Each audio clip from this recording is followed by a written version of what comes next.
Salut tout le monde, j'espère que vous allez bien. On se retrouve aujourd'hui pour un nouveau crash test. Ça fait un petit peu que vous m'avez pas vu sur YouTube, c'est normal. Je voulais trouver un bon produit à vous présenter aujourd'hui. Comme vous avez peut-être constaté, j'ai éclairci mes longueurs, l'été revient, donc forcément ça me donne envie d'éclaircir mes cheveux. Et du coup, il faut les entretenir. Et pour les entretenir, généralement on passe par des shampoings et des soins bleus. Le problème c'est que généralement ils agressent encore plus le cheveu, et comme on est déjà passé par une décoloration et qui sont déjà bien secs, et ben ça les abîme encore plus, donc il faut faire des bains d'huile, tout ça c'est énormément d'entretien. Donc aujourd'hui moi je voulais vous parler d'un nouveau produit que j'ai découvert et on va le tester, je vais le tester devant vous. Habituellement j'utilise des produits Fanola, pour ceux qui connaissent, c'est comme ceci. Hop là. Ces produits ils marchent vraiment bien, c'est vraiment déjaunisseur, même si on le laisse un petit peu trop longtemps ça peut même griser le cheveu, donc pour ceux qui souhaitent des reflets un peu gris c'est vraiment top. Le problème c'est que après on a les cheveux qui sont ultra rêches, ultra secs, donc c'est un peu la problématique. L'avantage aussi c'est qu'il n'est pas cher. Moi je le trouve sur Bleu Libellule. Au niveau du tarif on est aux alentours de 10-15 € maximum. Donc voilà, ils ont d'autres gammes aussi pour hydrater tout ça, mais moi je me suis vraiment intéressée à celui-là. Et aujourd'hui moi je voulais vous parler d'une gamme, d'une marque qui vient des États-Unis qui s'appelle Amika. Cette marque est aussi performante que Fanola, selon les conseillères à Bleu Libellule. L'avantage c'est qu'ils ont un soin actif directement dedans. Du coup je vous afficherai la compo ici ou là. Voilà. Donc moi ce que je vous propose aujourd'hui c'est que je vais tester ces produits et comme ça je vous ferai un avant après. J'ai vu sur le site Amika qu'ils faisaient aussi en patine, donc je vais le faire d'abord en patine. Je vais laisser poser 5 à 10 minutes, ensuite je ferai le shampoing et je referai le soin derrière, puis brushing, lissage et tout ça pour que vous ayez le résultat final et je vous donnerai mon avis. Et aussi on fait pas ça n'importe comment, après c'est vous qui voyez. Moi je vais utiliser des gants parce que les produits sont bleus et le problème c'est qu'après ça se met dans les contours des ongles et en général je garde 2-3 jours. Donc c'est pas terrible et surtout on met un t-shirt qui craint pas. A tout de suite.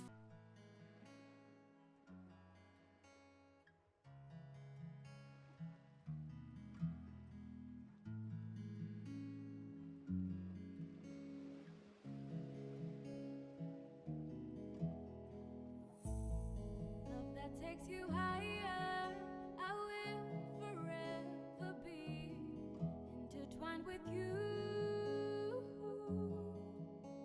Where the sun never goes down and time has slowed down. Would it be too crazy if we decided to stay forever? Decided to stay forever. Forever.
Me voici après avoir fait la patine, laissé poser à peu près 5 minutes, d'avoir fait le shampoing bleu et refait le conditionnaire après.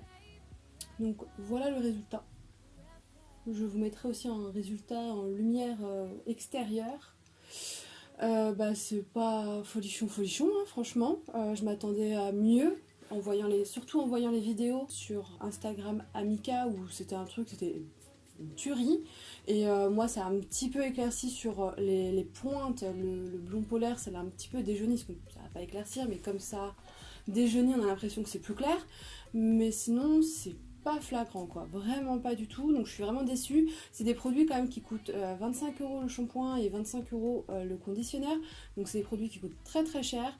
Comme quoi, qu'il faut pas se baser sur ça. C'est pas parce que ça coûte cher que ça vaut le coup.